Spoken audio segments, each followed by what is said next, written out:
राहुल गांधी इस देश को इस्लामिक कंट्री बनाना चाहते हैं। कांग्रेस पार्टी की जो विचारधारा थी, जो देश के हित में काम करती थी, वो कांग्रेस अब नहीं रही है। सत्ता को पाने के लिए कुछ भी कह सकते हैं और सत्ता को पाने के लिए ये कुछ भी कर सकते हैं। देखिए, DK शिव कुमार जी वही कहते हैं जो राहुल गांधी चाहते हैं, और राहुल गांधी इस देश को इस्लामिक कंट्री बनाना चाहते हैं। राहुल गांधी जी इस देश में शरिया लागू करना चाहते हैं। अगर राहुल गांधी जी DK शिव कुमार जी की बात से सहमत नहीं हैं, तो फिर उनके खिलाफ कार्रवाई करनी चाहिए, उन्हें नोटिस देना चाहिए। लेकिन राहुल गांधी जी चुप हैं, खामोश हैं। इसका मतलब है कि बाबा साहब अम्बेडकर के द्वारा जो संविधान रचा गया, जिसमें स्पष्ट रूप से लिखा गया है कि किसी जाति और धर्म के नाम पर आरक्षण नहीं दिया जाएगा, नहीं दिया जाना चाहिए, तो DK शिव कुमार जी का जो बयान है वो बाबा साहब अम्बेडकर जी की उस मूल भावना के खिलाफ है।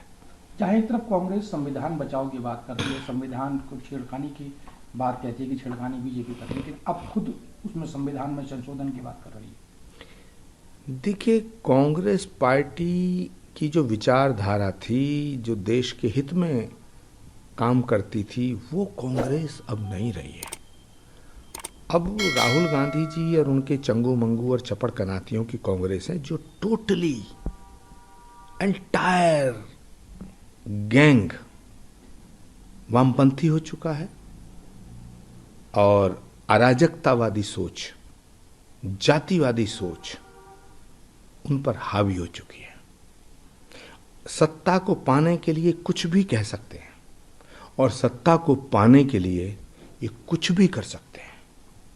गुरुजी, अगर बात करें महाराष्ट्र की, औरंगजेब, कभी राणा सांगा को लेकर विवादित टिप्पणी सबसे ज्यादा महाराष्ट्र से आ रही है, क्या वजह मानते हैं इस चीज के लिए और कौन जिम्मेदार है इस चीज? देखिए, महाराष्ट्र की भूमि शौर्य की भूमि है, त्याग, तपस्या, बलिदान, महात्माओं की, ऋषि मुनियों की भूमि है, छत्रपति शिवाजी महाराज की भूमि है, संत तुकाराम की भूमि है, ज्योतिबा फूले की भूमि है, बाला साहब ठाकरे की भूमि है। उस भूमि से जब से इनका कब्जा हटा है, तब से ये तड़प रहे हैं। ये महाराष्ट्र पे कब्जा करना चाहते हैं क्योंकि इनको लगता है कि सारा माल महाराष्ट्र में है, इसलिए ये उल्टी सीधी हरकतें कर रहे हैं और अपना आदर्श औरंगजेब को मानते हैं, जबकि औरंगजेब एक कट्टर बादशाह था, हिंदुओं के ऊपर जुल्म ढाने वाला बादशाह था। हिंदुओं को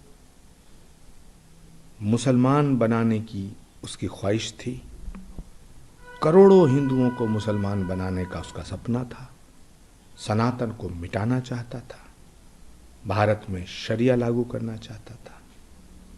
जो औरंगजेब छत्रपति शिवाजी महाराज, जो औरंगजेब भारत की संस्कृति और सभ्यता के खिलाफ था, उस औरंगजेब को ये अपना आका मान बैठे हैं।